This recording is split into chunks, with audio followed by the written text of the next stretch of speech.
ಪಕ್ಷದ ಉಸ್ತುವಾರಿಗಳಂತ ಸುರ್ಜೇವಾಲಾರವರೇ,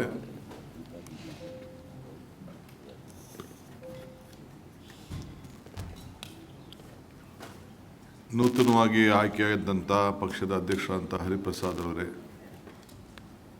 ನನ್ನೆಲ್ಲ ಮಂತ್ರಿ ಸಹೋದ್ಯೋಗಿಗಳೇ, ಶಾಸಕ ಮಿತ್ರರೇ, ಹೊಸದಾಗಿ ಚುನಾಯಿತರಾದಂಥ ವಿಧಾನ ಪರಿಷತ್ತಿನ ಸದಸ್ಯಗಳೇ, ಮಾಧ್ಯಮ ಸ್ನೇಹಿತರೆ, ಹೊಸ ಸರ್ಕಾರ ಕಾಂಗ್ರೆಸ್ ಸರ್ಕಾರ ಬಂದ ಮೇಲೆ ಇದೊಂದು ವಿಧಾನ ಪರಿಷತ್ತು ಎಲೆಕ್ಷನ್ನು ನಡಿಬೇಕಾದಂಥ ಅನಿವಾರ್ಯತೆ. ಶಾಸಕರ ಬೆಂಬಲ ನೋಡಿ ನನಗೆ ಆಶ್ಚರ್ಯ ಆಗ್ತಾ ಇದೆ. ನಮ್ಮ ಸರ್ಕಾರಕ್ಕೆ ಯಾವ ರೀತಿ ಬೆಂಬಲವನ್ನು ವ್ಯಕ್ತಪಡಿಸಿದ್ದಾರೆ ಅಂತ. ಇದು ನನ್ನ ಸರ್ಕಾರದ ಬೆಂಬಲ ಅಲ್ಲ, ಇದು ರಾಜ್ಯದ ಜನತೆಯ ಹಿತಕ್ಕೋಸ್ಕರ ಯಾವ ಹೆಜ್ಜೆಯಲ್ಲಿ ನಾವು ಮುಂದಕ್ಕೆ ಹೋಗ್ತಾ ಇದ್ದೀವಿ, ನೀವು ಮುಂದುವರಿರಿ, ನಾವು ನಿಮ್ಮ ಜೊತೆ ಇದ್ದೇವೆ ಅಂಥೇಳಿ ಎಲ್ಲ ಶಾಸಕರು ಕೂಡ ಇವತ್ತು ಅವರ ವಿಶ್ವಾಸವನ್ನು ವ್ಯಕ್ತಪಡಿಸಿದ್ದಾರೆ. ಯಾರು ಪಕ್ಷ ಭೇದ ಮರೆತು ನಮಗೆ ಬೆಂಬಲವಾಗಿ ನಿಂತಿದ್ದಾರೆ, ಜೊತೆಗೆ ನಮ್ಮೆಲ್ಲ ಶಾಸಕರು ಕೂಡ ಒಗ್ಗಟ್ಟಿನಿಂದ ಈಗಾಗಲೇ ನಮ್ಮ ಸದಸ್ಯರು ಸಂಖ್ಯೆಯನ್ನು ಈಗಾಗಲೇ ನಮ್ಮ 2 ಇಂಡಿಪೆಂಡೆಂಟ್ಸು ನಮ್ಮ ಜೊತೆ ಗುರುಸ್ಕೊಂಡಿದ್ರು, ಒಬ್ಬರು ನಮ್ಮ ಸಹಮತದಿಂದ ಉಳ್ಕೊಂಡಿದ್ರು, ನಮ್ಮ ಅಲೈನರು, ನಮ್ಮ ರೈತ ಸಂಘದವರು. ಅದಲ್ಲದೆ ನಮ್ಮ ನಂಬರು ಏನಿತ್ತು, ಇಬ್ಬರು ಇವತ್ತಿಲ್ಲ ನಮ್ಮ ಜೊತೆ, ಆ ನಂಬರನ್ನು ಈಗಾಗಲೇ ವ್ಯಕ್ತಪಡಿಸಿದ್ದಾರೆ.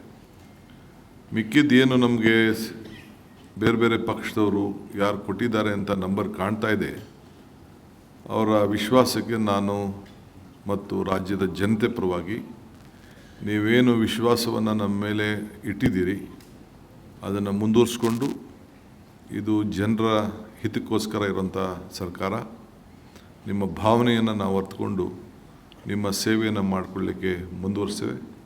ಈ ವಿಶ್ವಾಸ, ಇದು ಜನರಿಗೆ ತಾವು ಕೊಟ್ಟಂಥ ಶಕ್ತಿ, ಇದನ್ನು ಮುಂದುವರಿಸ್ತೀನಿ. ಇದಕ್ಕೆ ದುಡಿದಂಥ ಎಲ್ಲ ನಮ್ಮ ಕಾಂಗ್ರೆಸ್ ಪಕ್ಷದ ಶಾಸಕರಿಗೆ, ನಾಯಕರುಗಳಿಗೆ ಮತ್ತು ನಮ್ಮ ACC ಪ್ರಧಾನ ಕಾರ್ಯದರ್ಶಿ ಸುರ್ಜೇವಾಲಾರವರು ಮತ್ತು ಅವರ ಜೊತೆಯಲ್ಲಿ ಬಂದಂಥ ನಮ್ಮ ಸೆಕ್ರೆಟರಿಗಳು ಅವರೆಲ್ಲರೂ ಕೂಡ ಈ ಸಂದರ್ಭದಲ್ಲಿ ಅಭಿನಂದಿಸಿ, ಮತ್ತು ನಮ್ಮ ಪಕ್ಷದ ಕಾರ್ಯಕರ್ತರು ಕೂಡ, ನಮ್ಮ ಶಾಸಕರು ಯಾರು ಕೂಡ ಯಾವ ರೀತಿ ಟ್ರೈನಿಂಗನ್ನು ಕೂಡ ಕೊಟ್ಟು ಅವರು ಪ್ರತಿಯೊಂದು ಕೂಡ ಒಂದು ಓಟು ಕೂಡ ಡಿಫೆಕ್ಟ್ ಆಗಬಾರ್ದು ಅನ್ನೋ ದೃಷ್ಟಿಯಿಂದ ಬೇಕಾದಷ್ಟು ಎಲ್ಲ ನಮ್ಮ ಪದಾಧಿಕಾರಿಗಳೆಲ್ಲ ಕೂಡ ತಿಳಿಸಿದ್ದಾರೆ. ಅವರು ಕೂಡ ಈ ಸಂದರ್ಭದಲ್ಲಿ ಅಭಿನಂದಿಸ್ತೀನಿ. ವಿಶೇಷವಾಗಿ ನಮ್ಮ ಪಕ್ಷದ ಅಧ್ಯಕ್ಷರಾದಂಥ ಹರಿಪ್ರಸಾದ್ ಅವರು ಮತ್ತೆ ವಿಧಾನ ಪರಿಷತ್ಗೆ ಮರು ಆಯ್ಕೆಯಾಗಿದ್ದಾರೆ. ಅವರ ಜೊತೆಯಲ್ಲಿ 4 ಜನ ಪಕ್ಷದ ಕಾರ್ಯಕರ್ತರು, ಸಕ್ರಿಯ ಕಾರ್ಯಕರ್ತರು, ಅವರು ಕೂಡ ಇವತ್ತು ಅವಕಾಶ ಸಿಕ್ಕಿದೆ. ಸೊ ಇವತ್ತಿಂದ ನಮ್ಮ ನಂಬರು ವಿಧಾನ ಪರಿಷತ್ನಲ್ಲಿ ಎಷ್ಟಿದೆ ಅಂತೇಳಿ ತಮಗೆಲ್ಲ ಗೊತ್ತಿದೆ.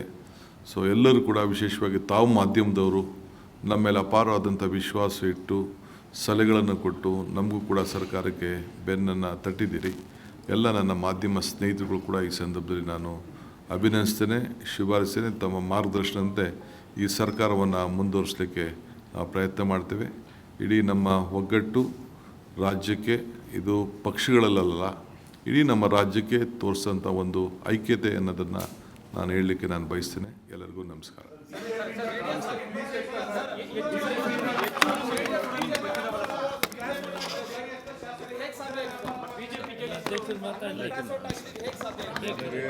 ನೋಡಪ್ಪ, ನನಗೇನು ಗೊತ್ತಿಲ್ಲ, ವೋಟ್ ಯಾರು ಹಾಕಿದಾರಂತ ನನಗೆ ಗೊತ್ತಿಲ್ಲ, ಗುಪ್ತ ಮತದಾನ, ನಾನು ಯಾರು ಗೊತ್ತು, ಅವ್ರ ಆತ್ಮವಿಶ್ವಾಸದಿಂದ ಮತ ಹಾಕಿರ್ಬೋದು. ನಾನು ಯಾರ ಹತ್ರ ಮಾತಾಡೋಕ್ಕೆ ಹೋಗಿಲ್ಲ, ಯಾರು ಕೇಳಿಲ್ಲ.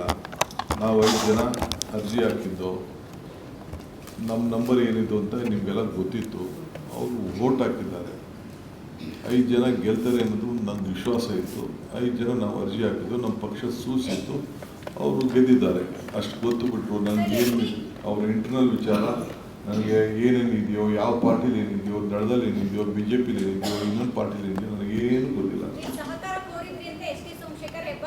ಅವ್ರನ್ನ ಉಚ್ಚಾಟನೆ ಮಾಡಿ ಕಳಿಸ್ಬಿಟ್ಟಿದ್ರಲ್ಲ, ಅವನ್ನ ಕಳಿಸ್ಬಿಟ್ಟಿದ್ರು, ನೀವು ನಮ್ಮ ಹತ್ರ ಇರಬೇಡಿ, ಹೋಗ್ಬೇಡಿ ಅಂತ ಹೇಳಿದ್ರು. ಓದೋರ್ನ ಪಾಪ ನಾವು ಹಂಗೆ ದಾರಿಲಿ ಬಿಡೋಕ್ಕಾಗ್ತದ? ಇಲ್ಲಿ ಅಂತೇಳಿ ನಾವು ಪಾಪ ರಸ್ತೆ ಇಲ್ಲದೆ ಹೋದವ್ರಿಗೆ ದಾರಿ ತೋರಿಸೋದಕ್ಕೆ JDS ನ ಹಲವು ಶಾಸಕರು